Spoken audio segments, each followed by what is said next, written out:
আমি আব্দুল্লাহ আল মাহমুদ, সহকারী অধ্যাপক হিসাব বিজ্ঞান, police line school and college Rangpur. প্রিয় শিক্ষার্থীরা, তোমরা কেমন আছো? হিসাব বিজ্ঞান দ্বিতীয় পত্র, একাদশ দ্বাদশ শ্রেণী, পঞ্চম অধ্যায়, যৌথ মূলধনী কোম্পানির আর্থিক বিবরণী। প্রতি বছর এইচএসসি পরীক্ষায় হিসাব বিজ্ঞান দ্বিতীয় পত্রের সৃজনশীল প্রশ্ন এই অধ্যায় থেকে 2টি বাধ্যতামূলক সৃজনশীল প্রশ্ন উত্তর দিতে হবে। সুতরাং এই বিবেচনা করে এই অধ্যায়টির গুরুত্ব অপরিসীম। আজকে এই অধ্যায় থেকে প্রয়োজনীয় সূত্রসমূহ আলোচনা করব। তোমরা মনোযোগের সাথে শুনবে আশা করি। প্রয়োজনীয় সূত্রসমূহ প্রথমেই বলি, এই অধ্যায়ের সৃজনশীল প্রশ্নের উত্তর দিতে হলে 4টি ছকের মাধ্যমে এই অধ্যায়ের সৃজনশীল প্রশ্নের উত্তর দিতে হয়। ছকগুলো হলো বিশদ আয় বিবরণী, মালিকানা সত্ত্ব বিবরণী, সংরক্ষিত আয় বিবরণী, আর্থিক অবস্থার বিবরণী। হিসাব বিজ্ঞান প্রথম পত্রের আর্থিক বিবরণী অধ্যায়ে বিশদ আয় বিবরণী ও আর্থিক অবস্থার বিবরণী প্রস্তুতের নিয়মাবলী সম্পর্কে তোমরা জানতে পেরেছ। এই অধ্যায়েও বিশদ আয় বিবরণী ও আর্থিক অবস্থার বিবরণী প্রস্তুতের নিয়মাবলী হিসাব বিজ্ঞান প্রথম পত্রের আর্থিক বিবরণী অধ্যায়ের মতোই, তবে আর্থিক অবস্থার বিবরণীর ছকে কিছু তথ্যের সংযোজন ও বিয়োজন হবে। তবে এই ছক 2টি তোমাদের কাছে একেবারেই নতুন। তোমরা এই ছক 2টি পড়লেই তোমরা সৃজনশীল প্রশ্নের উত্তর করতে সক্ষম হবে। আমি পড়ছি এবং তোমাদেরকে বোঝানোর চেষ্টা করছি, আশা করি তোমরা বুঝতে পারবে। সংরক্ষিত আয় বিবরণী, বিবরণ টাকা টাকা টাকা। প্রথমেই প্রারম্ভিক সংরক্ষিত আয়। সংরক্ষিত আয় বিবরণী কাকে বলে? যৌথ মূলধনী কোম্পানির নিট মুনাফা কোন কোন খাতে বন্টন করা হয়েছে এবং নিট মুনাফার কতটুকু পরিমাণ সংরক্ষিত রয়েছে তা যে বিবরণীর মাধ্যমে প্রকাশ করা হয় তাকে সংরক্ষিত আয় বিবরণী বলে। আমি আবার বলছি, যে বিবরণীর মাধ্যমে যৌথ মূলধনী কোম্পানির নিট মুনাফা কোন কোন খাতে বন্টন করা হয়েছে এবং নিট মুনাফার কতটুকু সংরক্ষিত রয়েছে তা প্রকাশ করা হয় তাকে সংরক্ষিত আয় বিবরণী বলে। প্রারম্ভিক সংরক্ষিত আয়। বছরের প্রথম তারিখে প্রশ্নের আর্থিক বিবরণীর প্রশ্নে তোমরা জানো যে একটি রেওয়ামি প্রস্তুত করা থাকে, তার নিচে কিছু সমন্বয় দেওয়া থাকে। প্রথমে প্রশ্নের রেওয়ামিলে প্রারম্ভিক সংরক্ষিত আয় কত টাকা আছে সেটা লিখতে হবে। এর সাথে যোগ চলতি বছরের নিট লাভ অথবা বিয়োগ চলতি বছরের নিট ক্ষতি। যদি চলতি বছরের নিট লাভ হয় তা প্রারম্ভিক সংরক্ষিত আয়ের সাথে যোগ হবে। যদি চলতি বছরের নিট ক্ষতি হয় তা প্রারম্ভিক সংরক্ষিত আয়ের সাথে বিয়োগ হবে। পুরাতন আয়কর সঞ্চিতি বিয়োগ আয়কর প্রদান। পুরাতন আয়কর সঞ্চিতি বলতে আয়কর প্রদানের উদ্দেশ্যে বিগত বছরের নিট মুনাফার কিছু টাকা দ্বারা যে সঞ্চিতি তৈরি করা হয়েছিল তাকেই পুরাতন আয়কর সঞ্চিতি বলে। সেখানে আয়কর প্রদানের পর পুরাতন আয়কর সঞ্চিতিতে যে যতটুকু টাকা অবশিষ্ট আছে সেই টাকাটা হলো পুরাতন আয়কর সঞ্চিতি। এই টাকা থেকে বিয়োগ আয়কর প্রদানটা বিয়োগ করতে হবে, তাহলে অবশিষ্ট টাকাটা এখানে উদ্বৃত্ত থাকলো। আয়কর ফেরত বলতে যে যদি কোনো বছর কোম্পানি সরকারকে প্রয়োজনের অতিরিক্ত প্রকৃত পরিমাণের অতিরিক্ত আয়কর প্রদান করে থাকে বিগত কোনো বছরে, সেই টাকা যদি চলতি বছরে কোম্পানি ফেরত পেয়ে থাকে তা এখানে কোম্পানির লাভ বলে গণ্য হবে, এই জন্য আয়কর ফেরত যোগ হবে। অদাবিকৃত লভ্যাংশের অবলোকন। অদাবিকৃত লভ্যাংশ কি? যৌথ মূলধনী কোম্পানি লভ্যাংশ ঘোষণা করার পর সেই ঘোষিত লভ্যাংশের যে অংশ এখন পর্যন্ত কোনো শেয়ার হোল্ডার দাবি করেনি, হয়তো সেই শেয়ার হোল্ডার দেশে নাই, দেশের বাইরে অবস্থান করছে, বা কোনো কাজে ব্যস্ত রয়েছে, কোম্পানিতে এসে লভ্যাংশটা এখনো গ্রহণ করেনি, কিন্তু সে যখনই আসবে তখনই তাকে লভ্যাংশটা দিতে হবে। কোম্পানি এই লভ্যাংশটা কোম্পানি নিজের কাছে রাখে, দায় হিসেবে থাকে কোম্পানির কাছে, যখনই শেয়ার হোল্ডার আসবে তখনই তাকে লভ্যাংশ দিতে হবে। দেখা গেল যে কয়েক বছর পূর্বের লভ্যাংশ এখনো কোম্পানির কাছে আছে, কোনো শেয়ার হোল্ডার এখন পর্যন্ত এসে এই লভ্যাংশ দাবি করেনি যে এই লভ্যাংশটা আমার, এই কথা বলেনি। এখন কোম্পানি কি করবে? কোম্পানি একটি নির্দিষ্ট সময় পরে এই লভ্যাংশটা আর নিজের কাছে রাখবে না, কোম্পানি এই লভ্যাংশটা এই কোম্পানির নিজের আয় বলে গণ্য করবে। এটাকে বলে অবলোকন, অদাবিত লভ্যাংশের অবলোকন। তাহলে এটা প্রারম্ভিক সংরক্ষিত আয়ের সাথে যোগ হয়ে যাবে, কোম্পানির একটি আয় হিসেবে গণ্য হবে। সাধারণ সঞ্চিতি হ্রাস। সাধারণ সঞ্চিতি কি?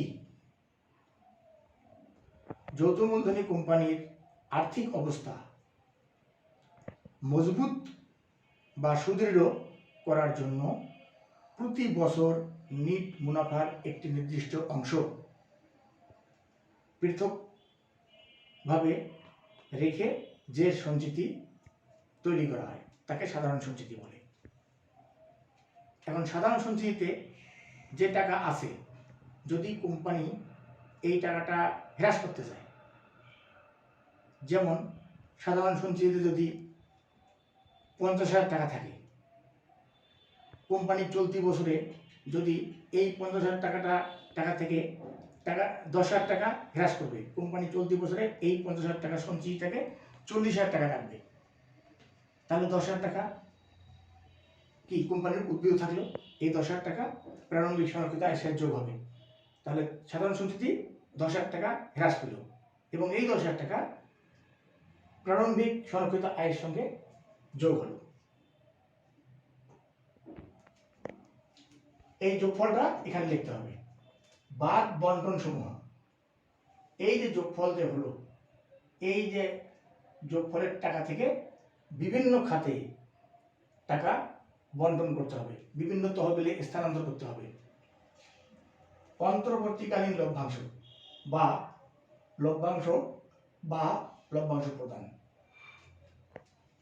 এটা হলো যে যৌথ মূলধনী কোম্পানি বছরের শেষে চূড়ান্ত লভ্যাংশ ঘোষণা করে, কিন্তু দেখা যায় যে শেয়ার হোল্ডারদের জন্য কোম্পানি কখনো কখনো আশা করে যে চলতি বছর পর্যাপ্ত মুনাফা লাভ হবে, তাহলে কোম্পানির পরিচালকগণ পর্যাপ্ত মুনাফার বিবেচনা করে বছরের মাঝামাঝি সময়ে যে পরিমাণ লভ্যাংশ শেয়ার হোল্ডারদেরকে প্রদান করে তাকে অন্তর্বর্তীকালীন লভ্যাংশ বলে। তাহলে এটা কি এর ফলে কোম্পানির কি হবে? চলতি বছরের নিট মুনাফা হ্রাস পাবে, এই জন্য এটা বিয়োগ হবে।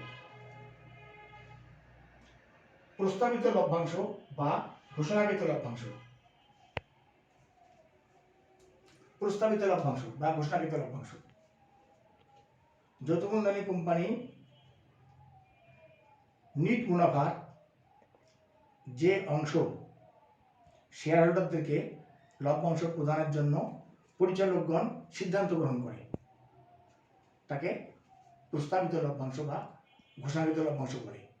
নিট মুনাফার থেকে এই লভ্যাংশ ঘোষণা করা হয় বলে নিট মুনাফা হ্রাস পাবে, ফলে এটা বিয়োগ হবে। আয়কর প্রদান বিয়োগ পুরাতন আয়কর সঞ্চিতি।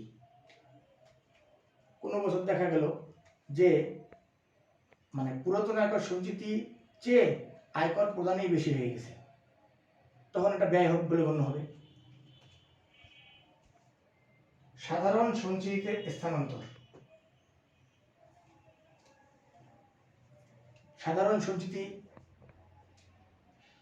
একবার বলেছি যে যৌথ মূলধনী কোম্পানির আর্থিক অবস্থা মজবুত বা সুদৃঢ় করার জন্য প্রতি বছর নিট মুনাফার একটি অংশ পৃথকভাবে সঞ্চয় করে রাখা হলে তাকে সাধারণ সঞ্চিতি বলে।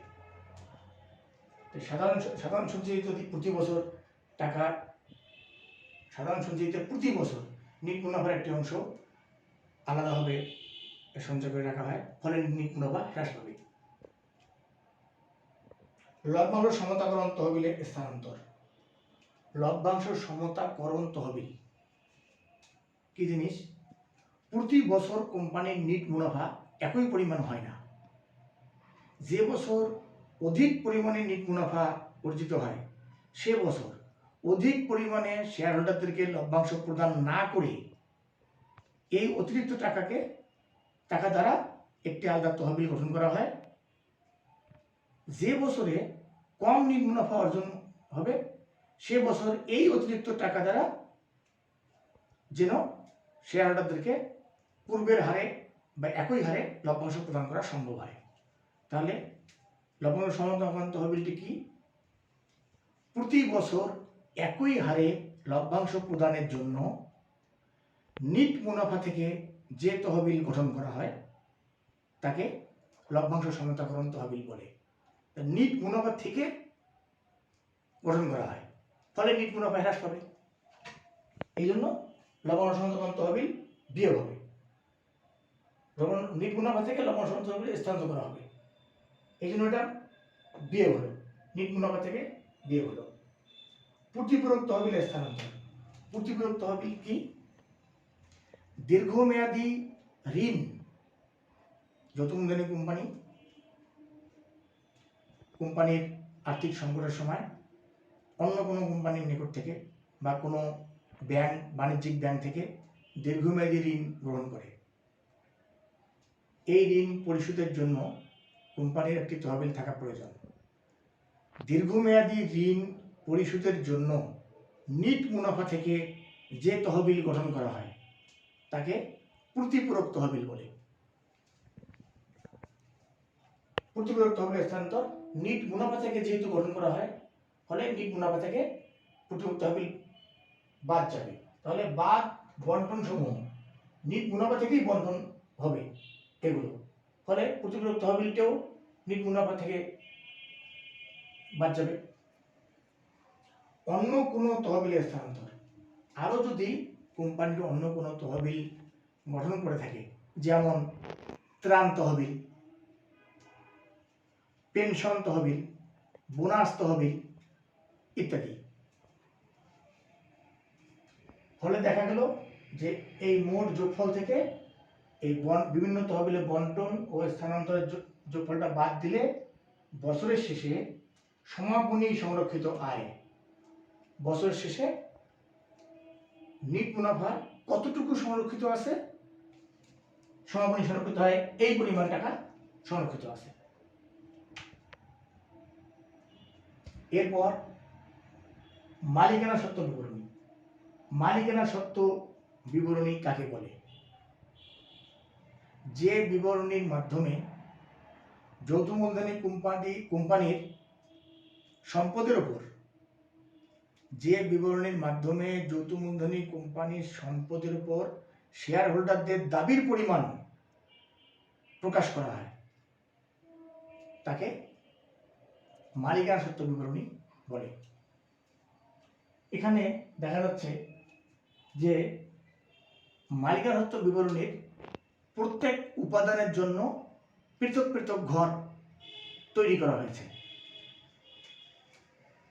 শেয়ার মূলধন মালিকানা সত্ত্ব বিবরণীর একটি উপাদান, শেয়ার অধিহার মালিকানা সত্ত্ব বিবরণীর একটি উপাদান।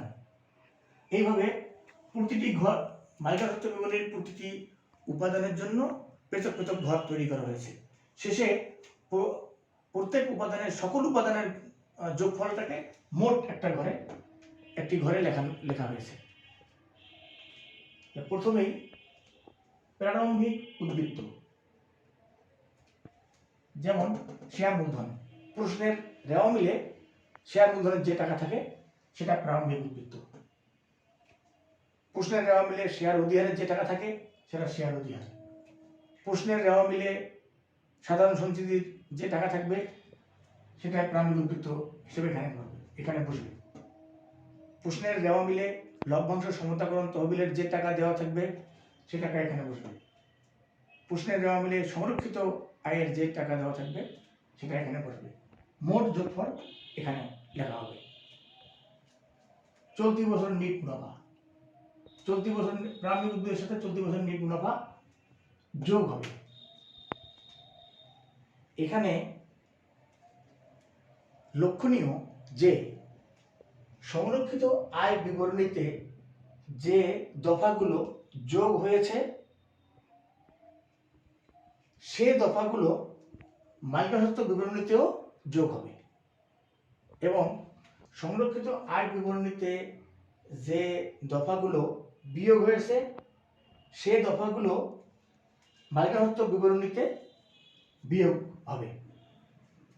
যেমন চলতি বছরের নিট লাভ যোগ হবে, এখানে চলতি বছরের নিট মুনাফা যোগ। পুরাতন আয়কর সঞ্চিতি, এখানে পুরাতন আয়কর সঞ্চিতি থেকে আয়কর প্রদান বিয়োগ করে দেখানো হয়েছে। এখানে পুরাতন আয়কর সঞ্চিতি থাকলে সরাসরি যোগ হবে। একবার সংরক্ষিত আয় বৃদ্ধি পাবে, একবার মোট টাকাও বৃদ্ধি পাবে। আয়কর প্রদান বিয়োগ করা হয়েছে। মালিকানা সত্ত্ব বিবরণীতে আয়কর প্রদান বিয়োগ হবে, একবার সংরক্ষিত আয় থেকে বিয়োগ হবে, একবার মোট টাকার ঘর থেকে বিয়োগ হবে।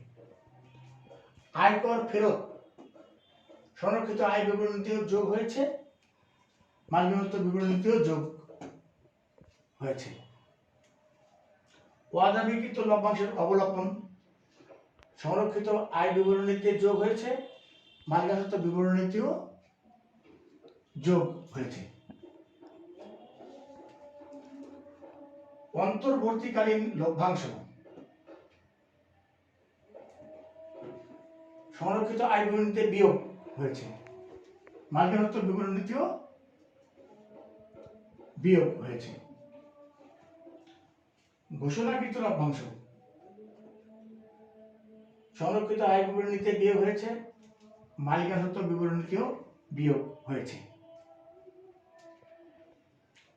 লভ্যাংশ সমতাকরণ তহবিলের স্থানান্তর সংরক্ষিত আয় বিবরণীতে বিয়োগ হয়েছে, মালিকানা সত্ত্ব বিবরণীতে